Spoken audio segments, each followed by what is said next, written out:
Tales Thrillers apresenta O Barqueiro de Paquetá. Era uma noite fria de sexta-feira. O dia era 13, o mês junho. Aproximadamente por volta das 23 horas, quando a barca antiga e conhecida no meio popular como Tradicional navegava rumo à ilha de Paquetá, lugarejo esse localizado no norte da Baía de Guanabara. Uma região isolada e remota que seu único contato com a civilização dependia desse transporte. Na minúscula e improvisada copa da embarcação, Luiz, experiente moço de convés ao longo da viagem, preparava um café para a tripulação que naqueles dias encontravam-se cabisbaixos, pois uma doença implacável e sorrateira havia ceifado a vida de seu querido capitão. A tripulação então, um a um, foram visitando a copa para o coffee break, e ainda que tristes, conversavam suas histórias e lamentações sobre o ocorrido.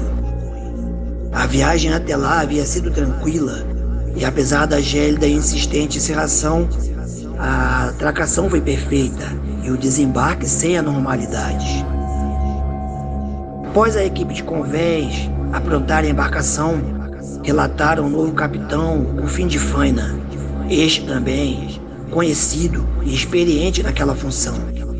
Agradeceu e, após constatar a segurança da amarração, orientou que todos desembarcassem após a parada total da barca e que toda iluminação fosse cessada.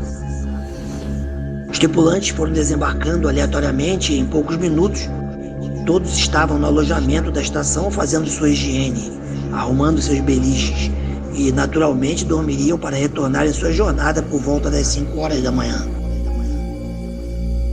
A madrugada gentilmente avançava, de modo que algum tempo, bem adiante, todos cansados da jornada árdua, já pairavam nos braços de Morfeu, exceto Luiz, que estava inquieto e insone.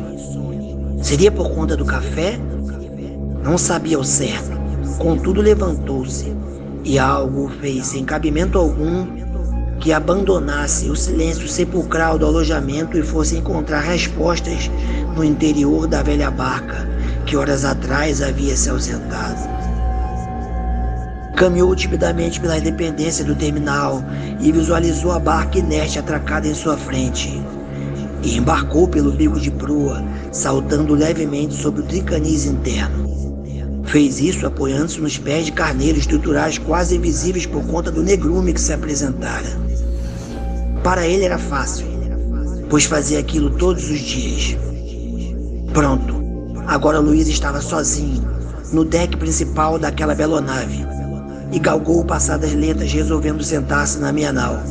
A área essa posicionada entre o mastro e o traquete da embarcação, como denominavam os mais antigos. Tão logo adentrou aquela máquina flutuante, se questionou em seu âmago o porquê de estar ali, e não tardou a ouvir o farfalhar das vagas chocando-se ao costado, a orquestra do ranger das espias, também o lamento estridente ensurdecedor do costado, acotovelando-se nos trapiches desgastados do cais, que emanavam um tipo de estribilho choroso, medonho e intimidativo. Olhando em direção à terra, acometido então pela insônia, o moço, apesar da névoa dominante, observou ao longe 2 cães que perambulavam na praia e, na rua antiga de argila socada, viu uma silhueta humana que aparentemente em bicicleta sumiu na escuridão. Ele tentou acompanhá-lo visualmente sem sucesso. Naquela altura, a ilha inteira dormia, e quando Luiz enfim estava quase adormecendo, percebeu, adentrando nos convéses, uma brisa quase que glacial, proveniente do noroeste, exatamente a Barlavento, de onde ele estava, que invadiu por completo, inundando os decks e os bancos, atingindo em cheio seu corpo. Apesar de nunca acreditar em paranormalidades e nada temer, ele viu que aquilo era fato, não mera ilusão, e ressabiado procurou avaliar o estranho fenômeno em total silêncio. Com a permanência da brisa gélida presente no ambiente e claramente sem se dissipar, Luiz sentiu subitamente um toque repentino de uma mão que lhe segurou, em princípio no ombro esquerdo, puxando-o para ré. O moço sabia que todos, sem exceção, dormiam no alojamento, e mesmo diante da incursão alheia, permaneceu sentado. Mas instantaneamente, sem sequer olhar para trás, preferiu acreditar que algum tripulante havia ficado a bordo assim como ele, e naquele momento estava lhe pregando uma peça, coisa que faziam sempre a bordo. Instante depois, a tal mão lhe apertara agora o ombro direito, ainda pela sua retaguarda, desta vez com mais ímpeto, e Luiz olhou para o próprio ombro. Teve tempo de observar distintamente as falanges daquela mão enrugada e amarelenta. Notou também que a névoa ali permanecia imponente, e disse ele ainda em tom de gracejo: "Como é, camaradas? Parem com essa brincadeira, deixem-me só com meus devaneios. Podem sair, vão!" Apenas ouviu o eco da sua fala e o silêncio em seguida. O marítimo vocacionou o nome de alguns tripulantes, por certo achando se tratar de algum deles, mas de estalo recobrou o pensamento e lembrou de ser o único abandonado alojamento da estação. Sem obter resposta e nem mais nada, inopinadamente levantou-se olhando para a ré do deck, também para avante, em todas as direções. Não avistava nada, apenas a vastidão dos convéses. Viu acima do anteparo em sua frente o clinômetro da embarcação existente ali, e agora sentia a gélida brisa lhe arrepiar as entranhas. Fitou a escuridão da popa e antes dela a deserta praça de máquinas centralizada no deck principal, defronte à meia-nau onde permanecera sentado aqueles instantes.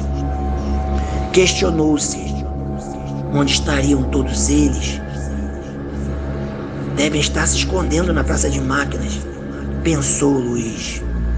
E destemido que era, o moço de convés acessou as escadas rotas de metal, perfazendo a ronda na parte interna da sala de máquinas, apenas com o tato do seu conhecimento e com as raras frestas de iluminação que permitiam um ambiente insalubre e opaco. Terminada a completa ronda, surpreendeu-se a constatar que não havia nada nem ninguém, a não ser o som de chamuscos das queimas no funcionamento dos motores, que ainda estavam aquecidos. E, frustrado, retornou ao convés, agora caminhando freneticamente em direção à proa, com a sensação que havia uma presença que aparentemente o seguia, mas não olhou para trás. Agora, o convés nunca fora tão longo para ele. E deu um salto para o flutuante externo, apoiando-se no piso antiderrapante, virou de frente em direção à bela nave. Onde haveria ido aqueles homens? Questionou-se mais uma vez. Entre assombrado e confuso, permanecendo algum tempo no flutuante externo onde dava acesso ao bico de proa, e manteve vigilância por algum tempo, notou que ninguém desembarcara.